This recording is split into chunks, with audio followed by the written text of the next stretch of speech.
Shalom. Praise the Lord. Good morning, everyone. Welcome to class. Please come up in front. Please come. There are 2 seats right up here. Please don't go right at the back. Come quickly in front, please. Come up in front. Yeah, there is 1 seat here. Please come up quickly. Come.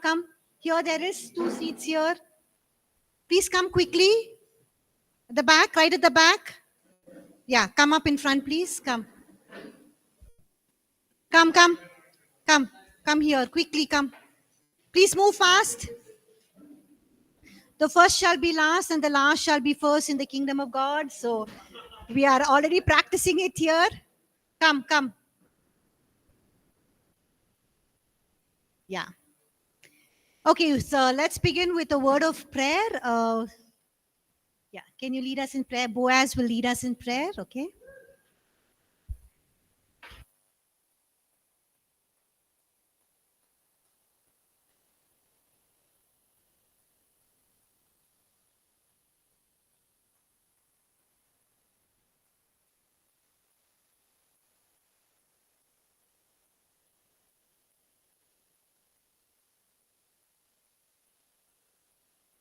Is that mic working?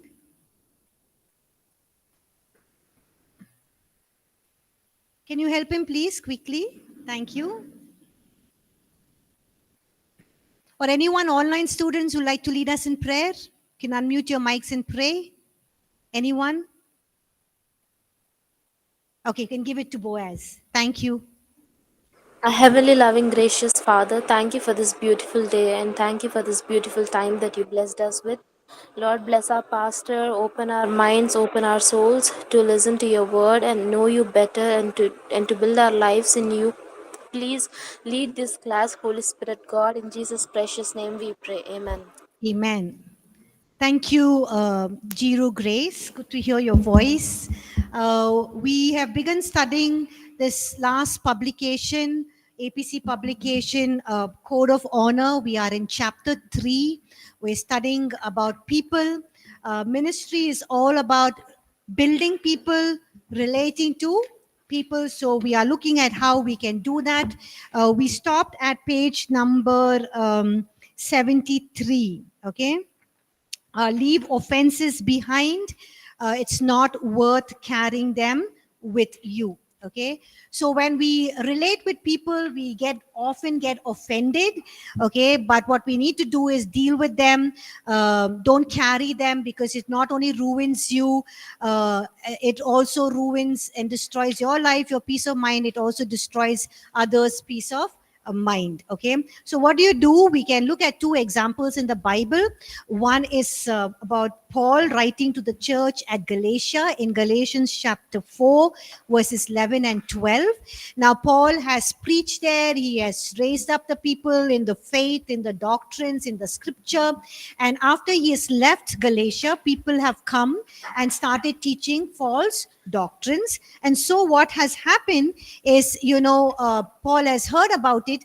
And Paul, he kind of leaves a model for us to follow. He says, hey, you have not injured me at all. That means, you have not caused me any hurt. Yes, you've gone away from the teachings, the doctrines that I have given to you. You're kind of following and listening to these wrong doctrines, but you have not hurt me, you have not injured me. It's not that Paul wasn't upset. He was, but he's dealt with it because he knows that this is just a work of the enemy. He knows how to tackle it.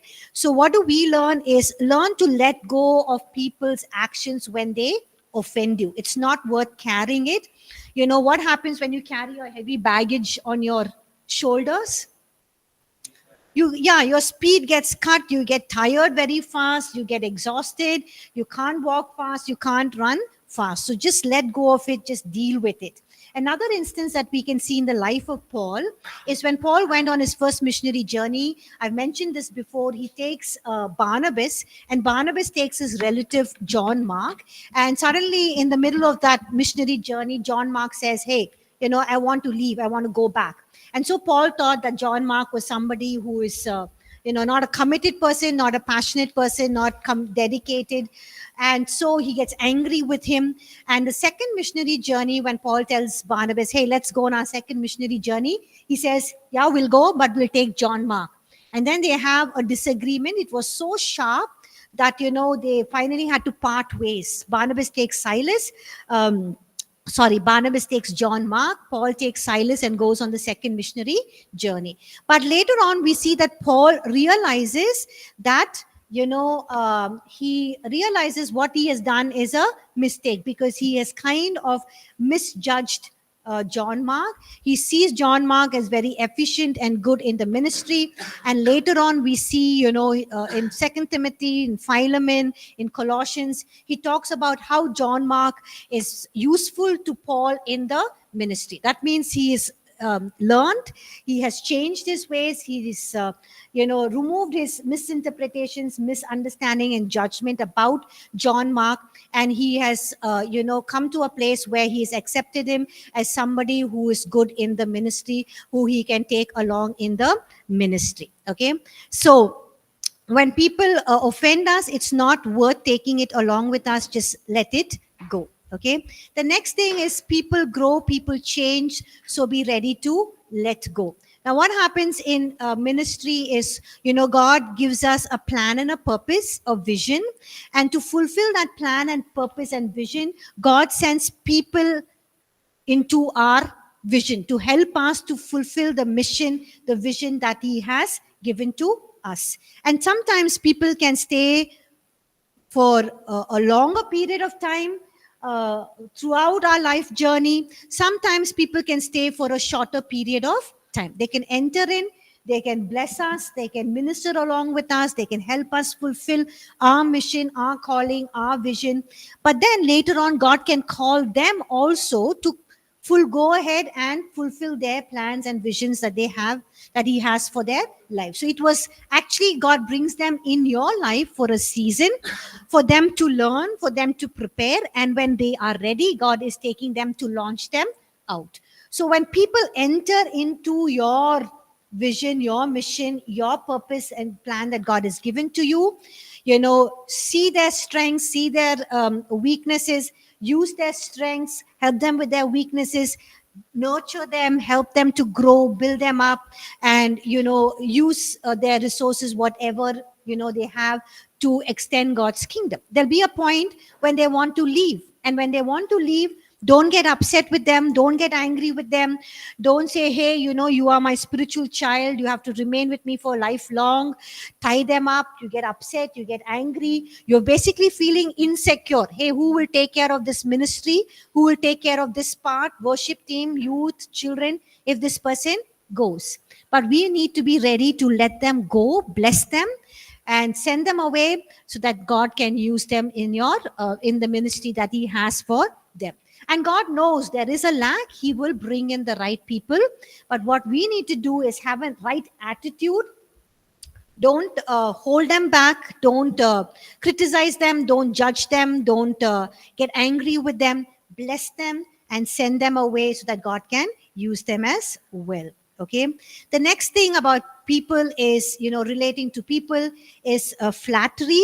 Do not accept it. Do not give it. Okay. Now, when you are a leader, there will always be people around you telling you how good you are, how talented you are, how nice you are, how anointed you are, how well you do things. Well, it's good to, how well you preach. Your sermon was so useful, effective. Say thank you. Just praise the Lord for that. But what happens if we get caught up in flattery? Flattery, the word of God says in Proverbs chapter 20 and Proverbs chapter 29 verse 5. Can somebody read Proverbs 29 5, please? A man who flatters his neighbor spreads a net for his feet. Yes, a man who flatters his neighbor spreads a net for his feet. What does this mean? This means that, we're so used to having people around us who are always telling us how great, how good, how talented we are. Okay. And that can get us into a net. And what happens is, this can be very, very dangerous. Why can it be dangerous? Because this can ensnare you. How can it ensnare you? We're so used to receiving all the good compliments that when somebody comes and questions you, why are you doing this, Pastor? No, as a worship leader, they question you, why are you doing this? Then what do? You get very, very upset. You get very, very angry. And, they share ideas that is against your ideas, your thinking. You think, how dare you, come and talk to me or share or tell me what I need to do. Why? Because we're so used to being flattered by people, okay, that we get used to it, and so we don't like it when people question us, correct us, tell us what we can do better or how we can do better. Okay, so when people compliment us, just thank them, thank God for it.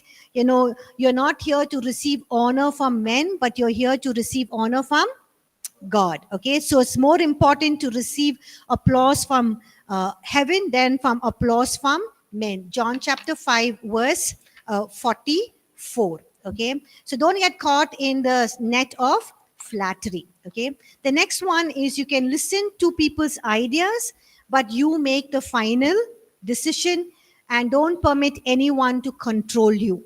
Now, as leaders, as ministers, people will tell you, Pastor, preach on evangelism. Some will say, preach on mission. Some people will say, preach on family. They'll come and tell you so many things to do. Oh, we'll do this program. We'll do this program. What's happening at the back? I think you both can close your devices and you can open your books. I think that will help. Both of you, can you please close your devices? You can pick up a book from there, please. That can help. Sorry? Your books are open, then you can close your devices. Thank you. Yeah. So don't, they will tell you what you need to do, what you shouldn't be doing, and all of those things. So, you need to be aligned to the vision and the mission that God has given to you as a leader. Okay. So don't take on everything that people say. There might be good suggestions. There might be good things that they're suggesting. Pray about it. If it's aligned to the vision and the mission of what God has called you to do, receive it, take it, and work on it. But if you don't, you will end up just doing what people are telling you to do rather than what God is telling you to do. And, then you can get lost. And then God says, I don't know who you are. And you're saying, hey, God, I was serving you. I was doing this. But God said, you did not do my will. So it's important to do what God is calling you to do and asking you to do. Okay. And don't let anyone control you. Now, in churches, in ministries, there are people who are intellectual, business people, the rich, the elite, the intellectuals, and they, because they do well in the world, they kind of dominate, and they also feel that they have to have a say, and they dominate and control things in the church as well. Okay, so some of the things they say can be well-meaning, can be good, but their attitudes and their motives will not be right. Okay, so in those cases, what you need to do is just listen to people's ideas and inputs, but you make the final decision, because as leaders, as ministers of God, we are accountable to God for the vision that He's given to us, for the ministry that He's given to us, the sheep that He's entrusted to us, and also the pulpit that He has given to us. Okay, and also people should know that because they are famous in the world, whether they are business people, intellectuals, very rich, they are not entitled also to have a say in the church. Okay, they can have whole positions and roles in the church, but then you need to be very careful about how to discern, take their ideas as well. And the way that we live our lives, we should be such people that anyone can examine our lives, and they should, we should live with a clear conscience and transparency, that our lives are so clear before God and man that anyone, when questions us, they can see, our lives being in order, the way that we are living. And that is what Paul did, right? He says, imitate me as I imitate Christ. Okay, he tells Timothy when he's writing to Timothy, and he says, you see in my manner of life, the way that the doctrine, the preaching, the way that I've lived, the persecutions that I've gone through. And he says, God will deliver you from them all. So, he's saying, hey, you looked at me. My life was very, very transparent. Okay. So we should live our lives in such a way that anyone can examine our lives. And then, we should be able to answer them with a clear conscience. Okay. And also be careful of people who are super spiritual, like, who try to control you, like prayer warriors, people who flow in the prophetic. They come and always be saying, Pastor, this is the word of God for you. This is what God told me you should be doing. This is what we should be doing as a church. Hey, God spoke to them. God will also speak to you as a leader. So you can just receive it, say thank you. But then as a minister of God, as a pastor, if God is speaking to them, he will also speak to you. If God is speaking to one member in the team, he will also speak to you as a leader. We have seen that even in the book of Acts, right? When they were fasting and praying, 7 of them, Holy Spirit said, lay aside for me Paul and Barnabas for the work of the ministry. All of them, 7 of them, received the same word. And when Paul and Barnabas went from Antioch to Jerusalem, the first council that was there, to talk about circumcision, whether the Gentiles have to be circumcised, it was a very, very important topic. There could have been a lot of debate and division, but the Holy Spirit spoke to each one. And in the end, their decision was, we felt good because this is what the Holy Spirit told us, that the Gentiles should not go through circumcision. How did they all come to a unanimous conclusion? Is because of the work of the Holy Spirit. So they can be the super spiritual ones, these people who are prayer warriors, prophetic people, who intercessors, who listen. But you don't just listen to one person. You listen to what God is also speaking to you. We also learn that we have to test all prophecies. How do we test prophecies? The word of God and the Holy Spirit. Okay. So we need to be very, very careful. Now, sometimes in our teams, we can have people, who you have set down certain guidelines, certain things that you want the team to do, certain things they want a procedure to follow. But there are some people in the team who will do something else. And when you ask them, they say, God spoke to me. The Holy Spirit is leading me. The Holy Spirit asked me to do this. Okay. And so, it's actually, when they do that, it's a cover up for their own desires, for their own independence and their own insubordination. They don't want to submit to you. They don't want to come under your leadership and your subordination. They just want to do what they want to do. And sometimes in a team, when you check people, you say, hey, you've not done this, they're very upset with you. And they'll say, we're not serving man, we are serving God. We're doing things with excellence. I just forgot this thing. So it is, so be careful of these people who try to impress you by saying, God spoke to me and all of these things. Yes, they can be spiritual, but if God spoke to them, God will always tell us to work in submission, humility, under the authoritative structures that he has placed. Now, God has placed authority structures in every area of our life. Who's the authority structure in the home? Yes, the man of the house. Okay, who's the authority structure in the church? The pastors. Who's the authority structure in the workplace? The boss. And in our society, the government, right? The government. So in every sphere or area of our lives, God has placed authoritative structures, and through his authoritative structures, he releases his plans and his purposes. And it is our responsibility that we need to submit to these authority structures. When we submit to authority structures in humility, in submission, there is unity and oneness, and we can see the blessings of God. We can see the move of God. Yes, you can have a difficult boss at work, but if you're submitted to him in humility, God will just give you the, help you to rise up and do well. Okay. So if they are not able to submit to man who they see, then how can they submit to God whom they have not seen? So all of these things can be a disguise. God spoke to me, God told me to do this, God told me to do that. They basically don't have the humility to submit to authorities. So such people, don't give them any leadership positions. Avoid entrusting responsibilities to them, because they can't be trusted, they can't be depended on, because they are not people who are aligning themselves to the vision that God has given to you as a leader. And it's good to help them. And if they really don't fall in line, it's good to release them so that they can do what God is placing in their hearts to do. Okay. The next thing when we are relating with people is to raise up leaders. Okay. We see in the life of Paul that he was not, a man who was like, I, me, myself, doing everything. He had a big team.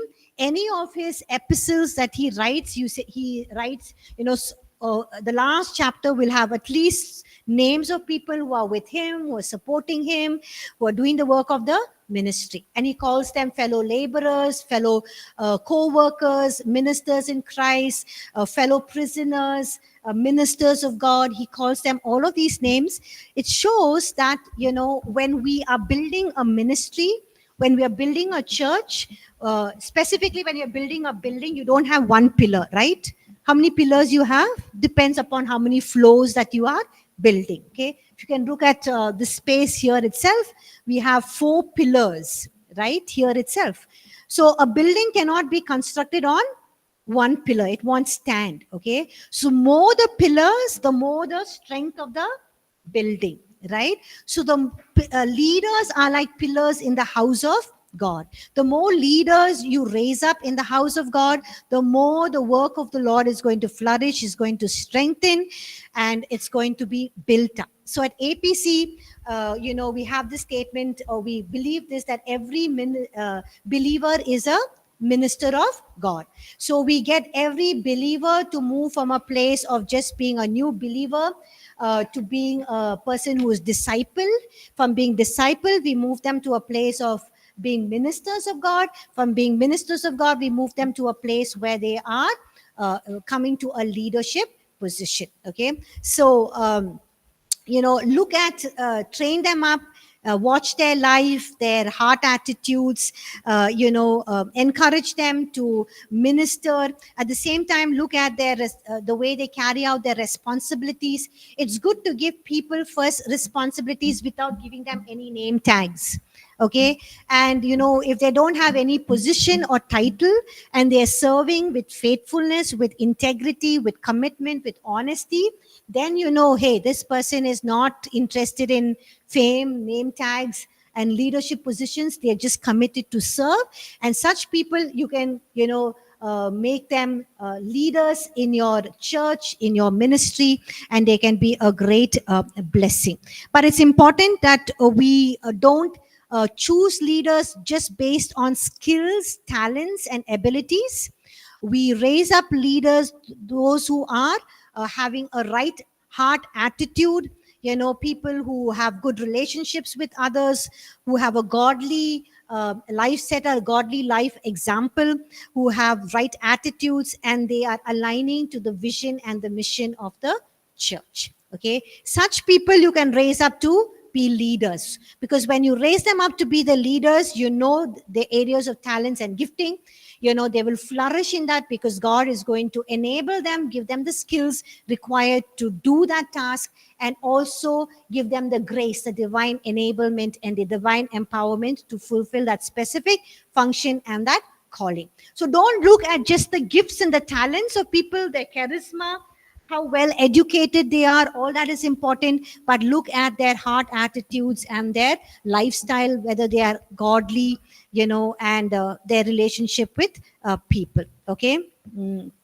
So a good leader, when you get the first day you become a leader, you should think that, that's also will be a time when will be a last day when you will exit. So that is a time, that period, you have to raise up leaders who will take up your mantle, will take up your place. And that is what Paul did, right?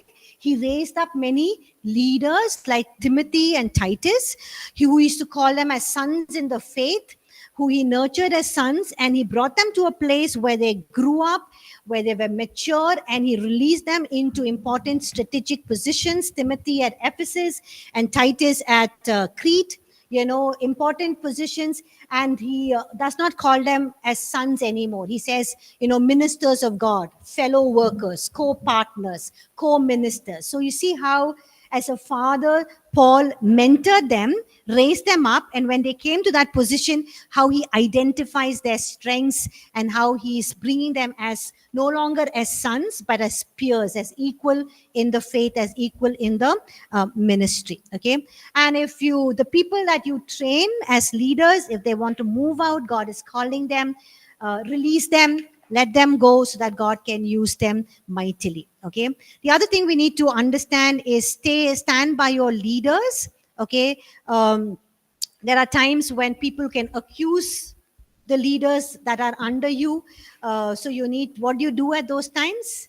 You take 2 or 3 people in confidence, witnesses, and if you see there is really a problem, then you deal with that leader in person.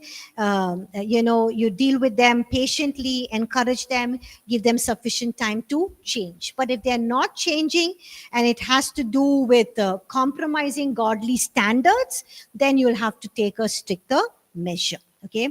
Another important thing is don't let go and don't just avoid things and not take action.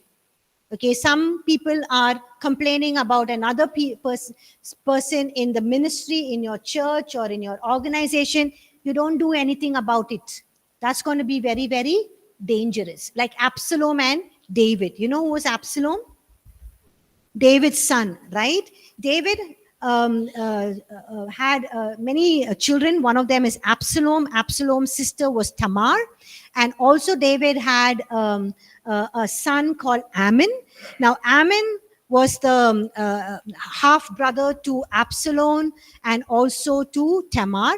But Ammon fell in love with Tamar and he violated her virginity. Okay. And he sent her off. And that was very, very hurting to Absalom, Tamar's brother. And for 2 years, Absalom waited for David to take some action, but King David did not take any action.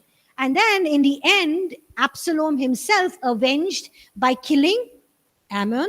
And what happened? Absalom ran away from his father's presence. Okay. So here was David grieving over Ammon and also Absalom. But for 5 years, Absalom ran away from his father. Now it's 7 years, 2 plus 5, right? 7 years, David did not do anything to help his son, Absalom.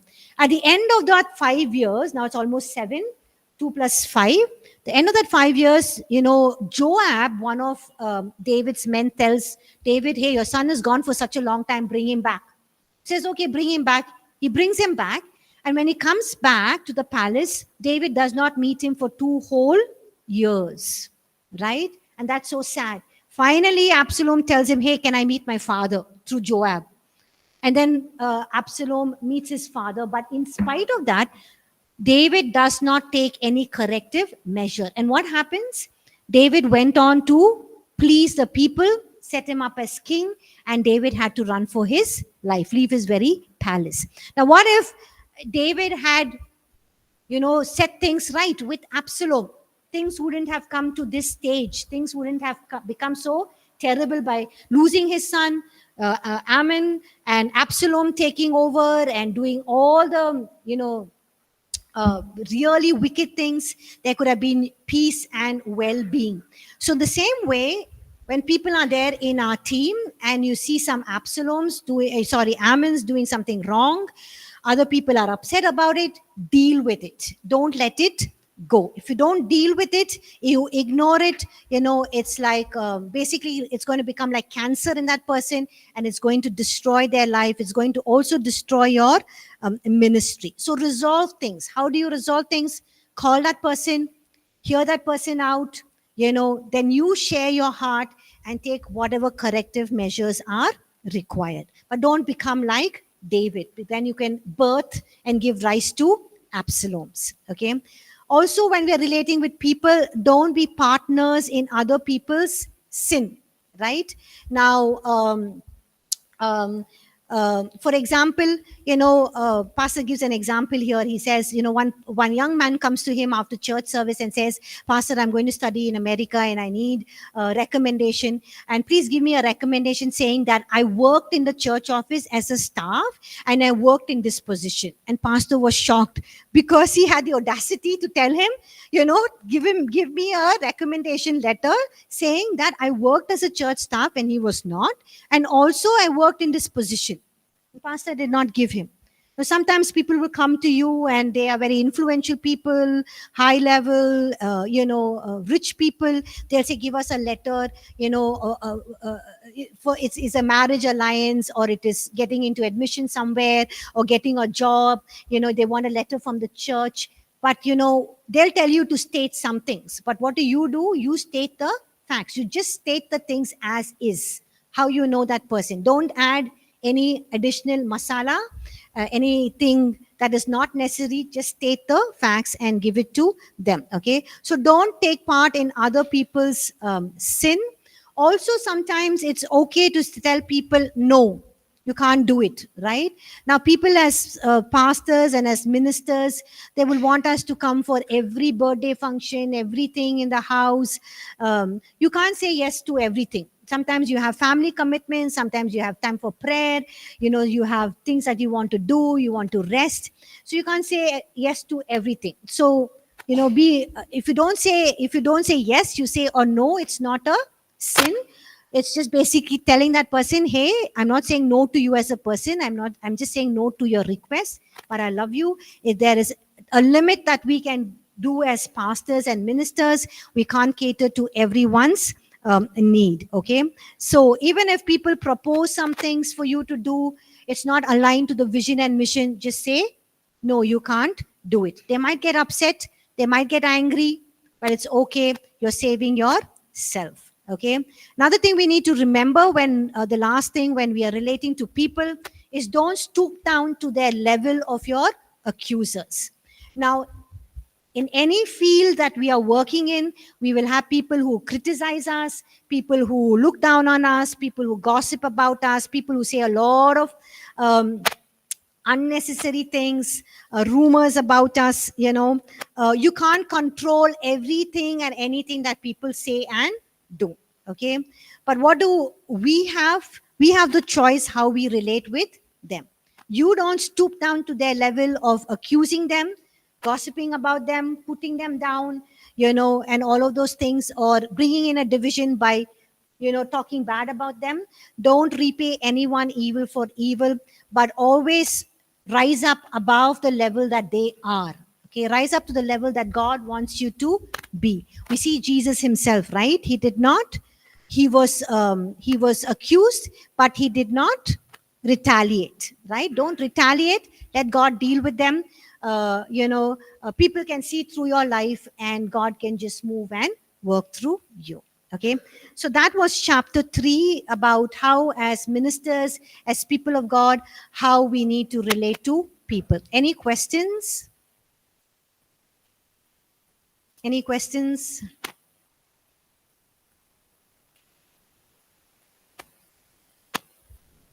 No questions?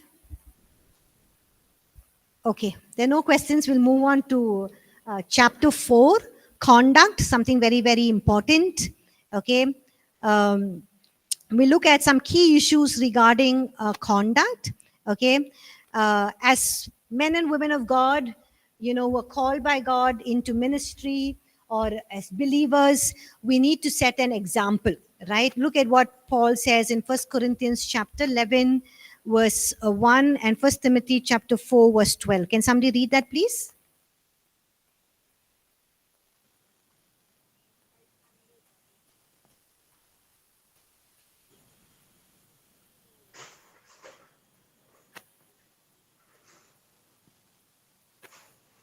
The mic, he'll help you.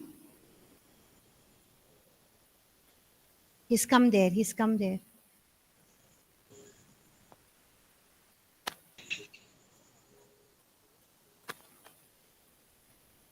Okay, First Corinthians 11:1 says, imitate me just as I also imitate Christ. And First Timothy 4:12 says, let no one despise your youth. Be an example to the believers in word, in conduct, in love, in spirit, in faith, and in purity. Okay. Um, so Paul is very clear here.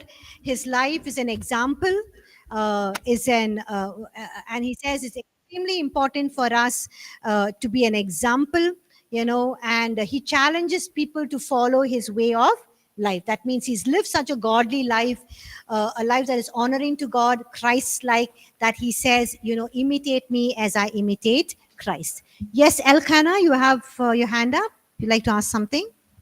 Yes, ma'am. I'm very sorry to take you back. Yeah.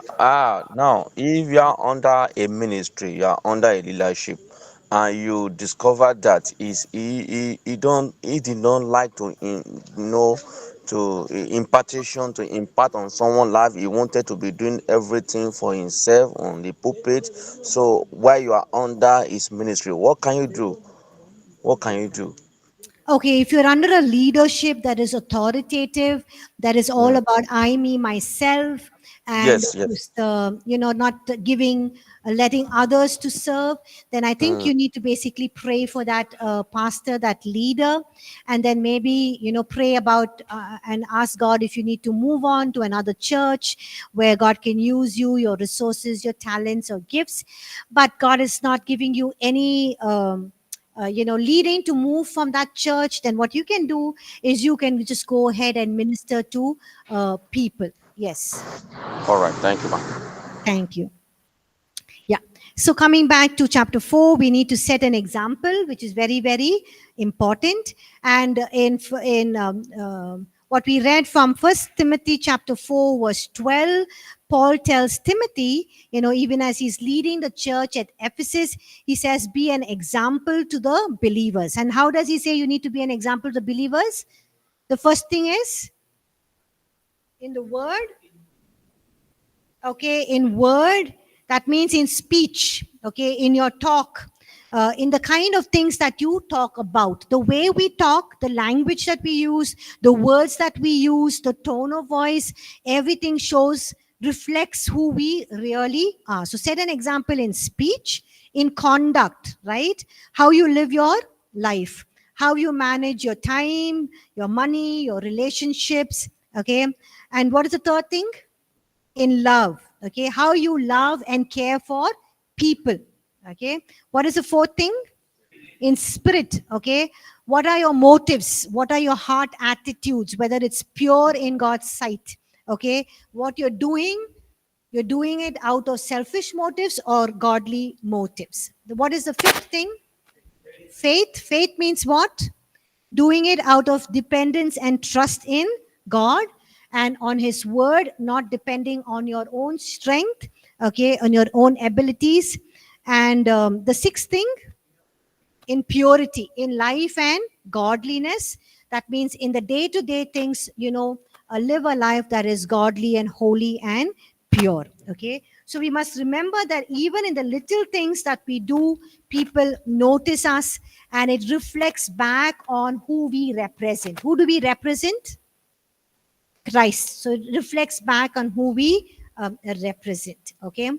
Um, Now we can preach the greatest sermons, the biggest sermons. We can preach in big crusades, and all of those things. But people can forget our preaching, our teaching. But people will not forget the way that we have lived our lives. Okay, so the way we live our lives speak louder than all the sermons that we have preached, that we have taught. So people can forget all of those sermons that we have preached, but they would remember the way that we have lived our life, our attitudes, our mindsets is what something that we will remember for the rest of our lives. So Paul is, meeting the leaders at Ephesus. He calls them to Miletus, and he thinks it's the last time he's going to meet them. So he wants to meet the leaders before he moves on. He calls them at Miletus. And look at what he says in Acts chapter 20, verses 17 to 19. Can somebody read that, please?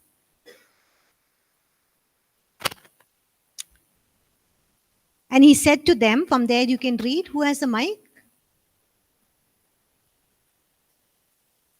Is that mic working or not? Okay. Can somebody from online students like to read Acts 20, 17 to 19, please? From Miletus he sent to Ephesus and called for the elders of the church. And when they had come to him, he said to them, "You know from the first day that I came to Asia, in what manner I always lived among you, serving the Lord with all humility, with many tears and trials which happened to me by the plotting of the Jews."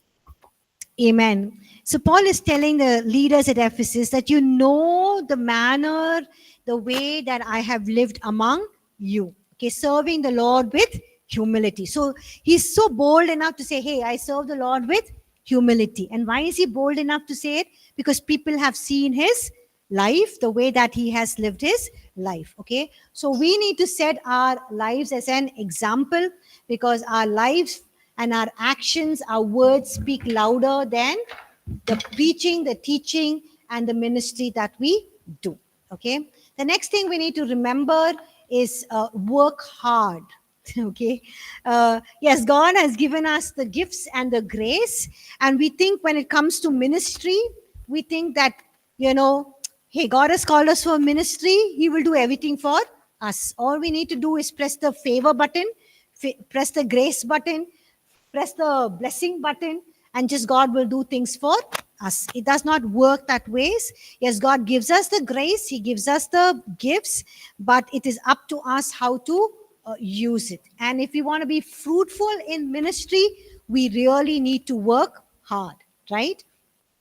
We don't want to do that. Some of us enter into ministry and we think, hey, I didn't think ministry is going to be such a lot of hard work. Okay, sometimes we have to stretch beyond what is comfortable, what is easy for us.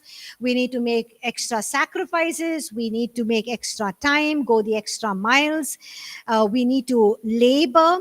And Paul made it very clear. He says, I labored more abundantly than the other apostles. So Paul was one of the greatest apostles, but look at what he says. He says, I have labored more abundantly than all the other apostles. And that is why God used him so powerfully. Okay, so if you're not willing to work hard, stretch yourself, do things, then God cannot use you powerfully and mightily. Okay, another thing that we need to do as a conduct that we need to build in ourselves is to walk humbly before God. Okay, what is humility? What is humility? Okay, what is the heart attitude of being humble? Down to earth? Kindness? What is basically humility? When you're humble, what do you do? Putting others first? Yes. Yourself last?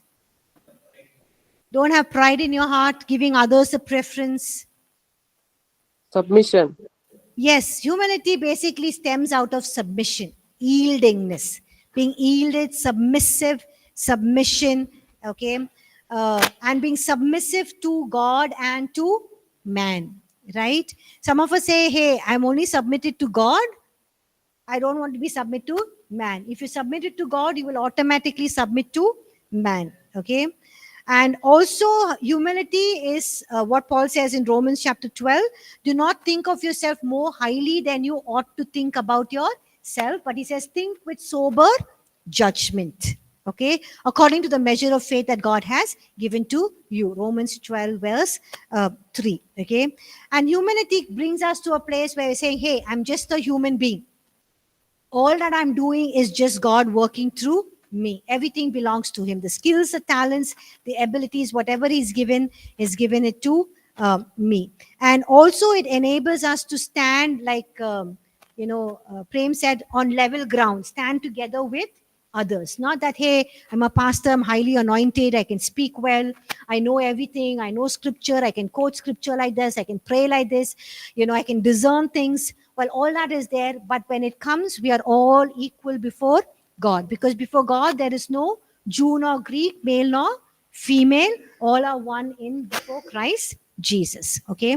And humility also brings us to a place where we do not seek positions, fame, name, and important places. Now, sometimes when we go and some people invite us for a meeting and they don't tell, right reverend, apostle, prophet, pastor, Selina, Makwana, you get angry. You get upset. How can they not? Why? How can they miss out apostle? How can they miss out pastor? You get really upset with them. You don't want to come back again to the meetings, or you scream and shout at them, and that is not. That is, not being humble.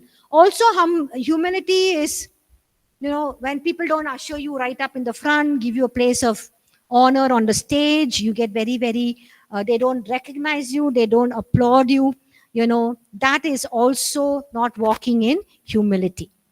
So, humility does not engage in self promotion. You're just waiting for God to bring that exaltation. And humility is a place where you can be in the right place where God can. Humility is true strength. It's a place where God can release more of His grace. So if you want God to use you mightily, you want the grace and the gifts to flow through mightily, the anointing to flow through mightily, you have to come to that place of humility. Okay. Another conduct that is very important for us as ministers of God is to pursue peace. Okay. Paul says, as far as possible, live peacefully with all men. Do everything possible to be in peace. He knows it's impossible to live in peace with everyone, but as far as possible, he says, live peacefully with people. Look at what he says in Romans 12:18. If it's possible, as much as it depends on you, live peaceably with all men. Which page are we on?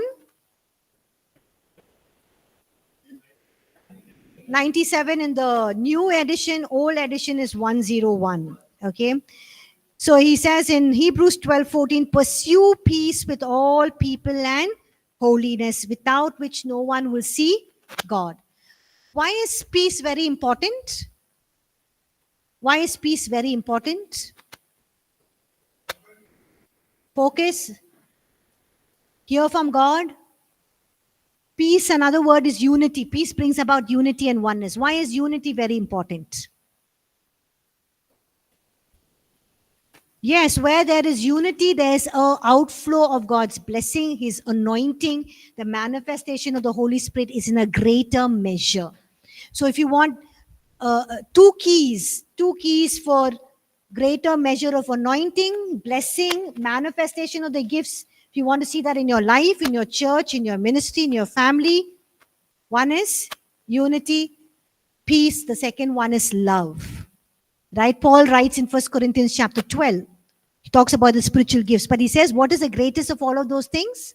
Love. Chapter 13, 1 Corinthians, right? So if you want to grow mightily and flow in the gifts of the grace of God and manifesting the Holy Spirit, the gifts of the Holy Spirit, being used mightily and powerfully by God, you have to have these two key ingredients: unity, oneness, and love. Even Jesus in his high priestly prayer in John chapter 17 said, Father, let them be one as we are one. So it's very important, even as a Father, Son, and Holy Spirit work in perfect unity and oneness. It's important that as a church, when we work in unity, there will be a mighty move, a visitation of God, revival, a move of God. Now, many of you ask, or many people ask, why can't the church today be like the early church? What is the answer? There was unity and oneness among them, right? In everything. They sold everything, brought, they ate together, they helped the poor, they prayed together, fasted together, broke bread together. There's perfect unity and oneness. So as far as possible, pursue peace. Yeah, can you please take the mic? Can you give Divya the mic, please? It's not working? Okay. It's working. Okay.